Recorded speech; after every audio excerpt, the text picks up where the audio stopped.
I mean, come on. I can do it, Damien. I can multitask. All right. Greg, I mean, looking at the game, it's one of those tale of two halves, really. You guys went down 2-0. Second half, you get the man advantage and come out with a draw. How did you see the game sort of, because it turned with the red card, but before that, did you sense things were turning around for you? I did. I thought we were, first off, I think the first half we made some of the mistakes that we talked about not making against a team like this. First goal early in the game. We know that they're a vertical team and they're going to run through your lines, and you've got to make really quick decisions whether you're going to track runs or you're going to hold the line.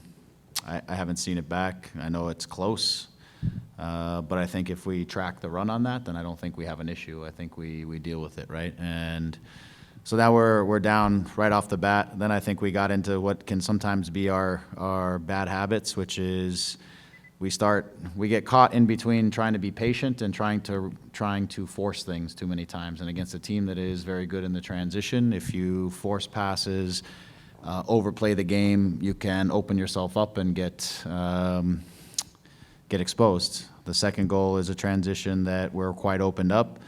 Mauricio has an opportunity to drag him down. He's got to do whatever, sizzler, do something, anything, jump on him and hold him. We talked about it, just something to try to stop that transition from happening, and it keeps going. And then they're up 2-0.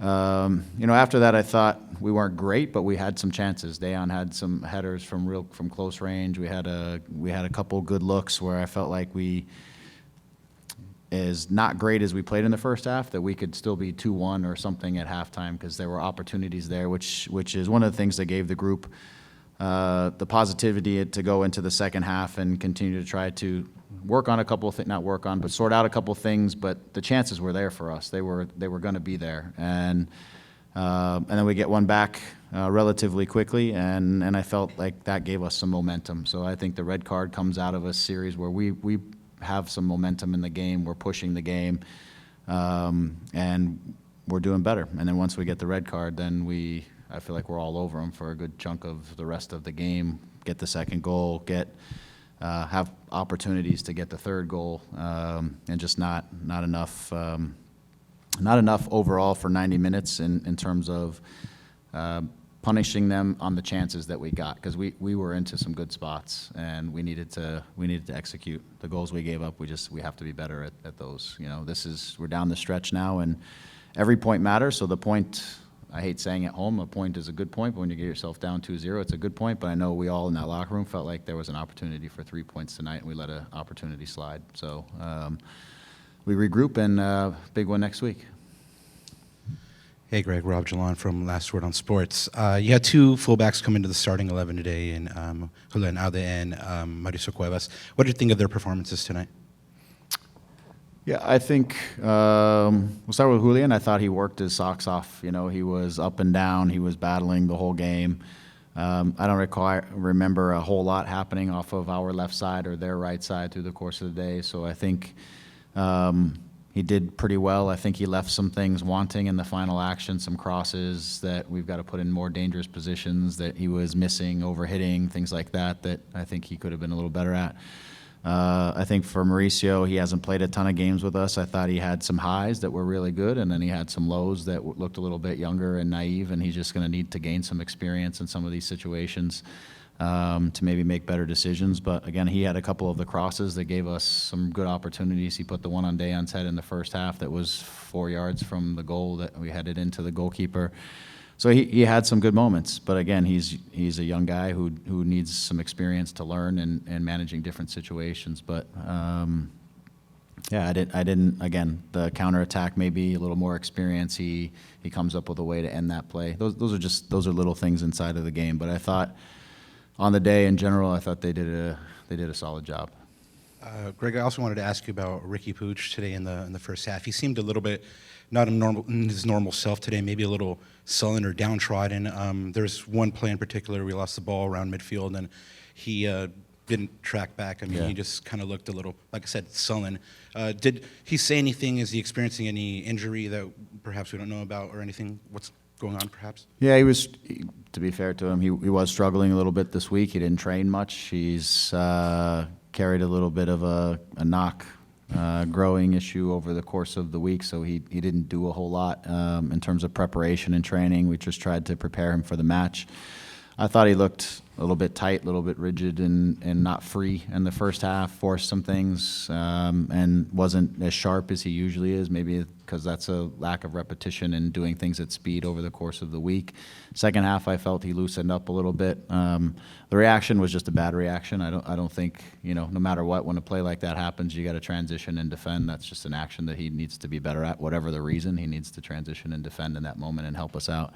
But I was concerned coming into the game a little bit that because of the lack of real repetition he had at speed, that he might take a few minutes to get himself going, just because he was feeling it. But again, like I said, and I just talked to him after the game, he said he felt like he loosened up a bit in the second half and he was a little bit freer. Maybe it wasn't on his mind as much as it was in the first half, but I thought he had a solid second half for sure. Greg, thanks for your time again.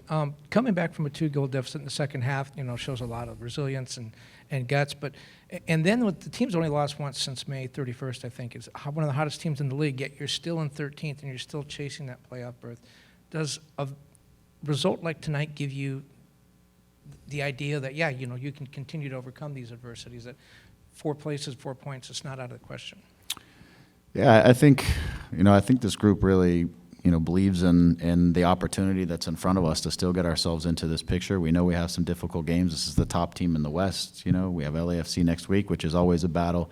We're going to have tough games for here through the final 8, I think we have. Final 8 games. They're all going to be difficult because now the table, everybody's looking and playing the table more than ever in these last 10 games. But I think the group, in terms of its resiliency, its confidence, there's a lot of things that have come out of this stretch that I think are positive. The group has, and I said this last week, they've taken a lot of punches over the course of the season between guys getting injured and other things going on and around, but they've remained resilient, and we keep finding ways to get results. And today was a bad start, but we still managed to get a result out of it.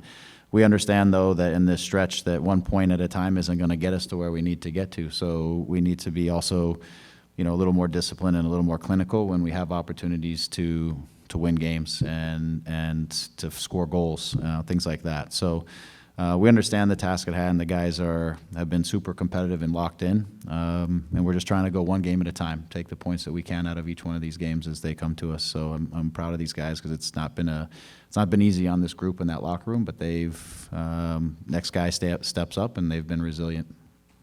Hey, Greg. Just wanted to talk about Billy Sharp got the game-tying goal. I mean, we've seen the larger sample size of his play these last couple of games. What have you seen in him on the pitch and maybe off the pitch as well, kind of being a veteran leader and kind of helping this team guide into, rescuing a point?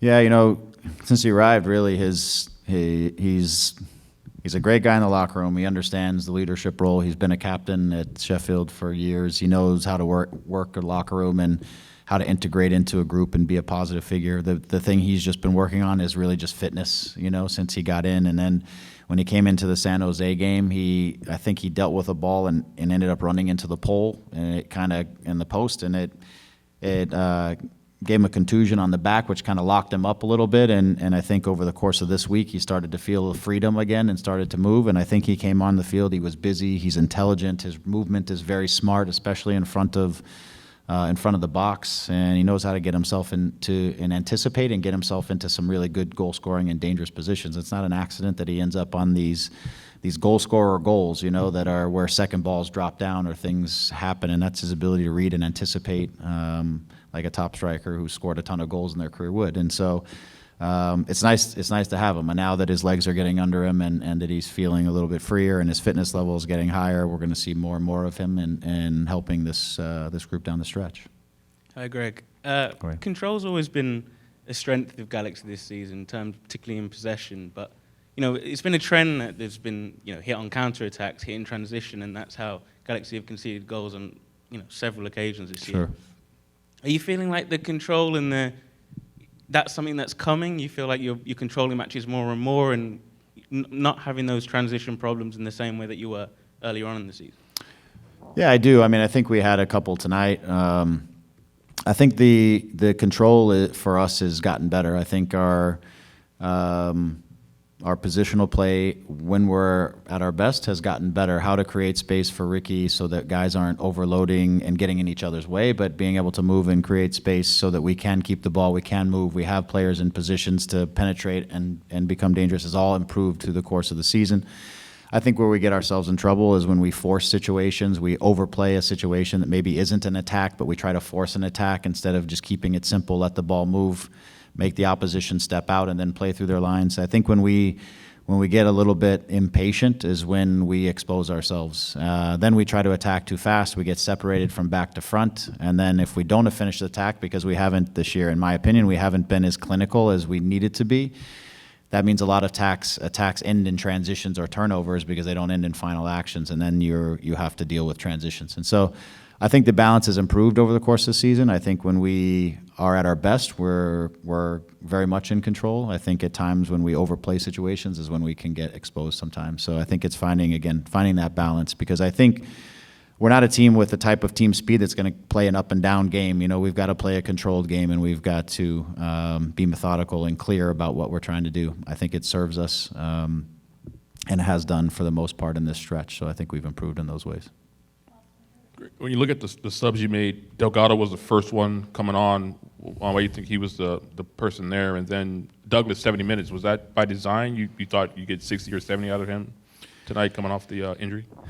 Yeah, I mean, the first one is Eddie. I thought Eddie was playing all right. I just, between Mark and Eddie's more of a defensive midfielder. Mark coming on we wanted to push him higher into more of an attack mode versus Edwin. That means that Mauricio early in the half didn't have to be necessarily as high and ambitious, and we brought Tyler over to the right and Douglas on the left, so they were on their natural sort of sides, if you will. So that was a little bit more of a tactical push, down 2-0. With Douglas, I felt like over the course of the game he was dropping low and picking up the ball low a lot, and I felt like where we were in the game, we needed another number higher up the field, and we needed to put some more pressure against the back line. We didn't necessarily need him in a lower build-up position or setup position. So, you know, we brought some guys on to try to overload the back line, to try to be a little bit more dangerous in the final action, putting more numbers in front of the goal and up on the front side. So I do think, you know, again, this week he only trained 1 day fully live, 1 day partial, because he's been nursing the shoulder thing. So I felt like just in terms of sharpness, fitness, and also just a need for a guy a little higher was the opportunity maybe to make that change. Thanks for your time, Greg. Okay, thank you.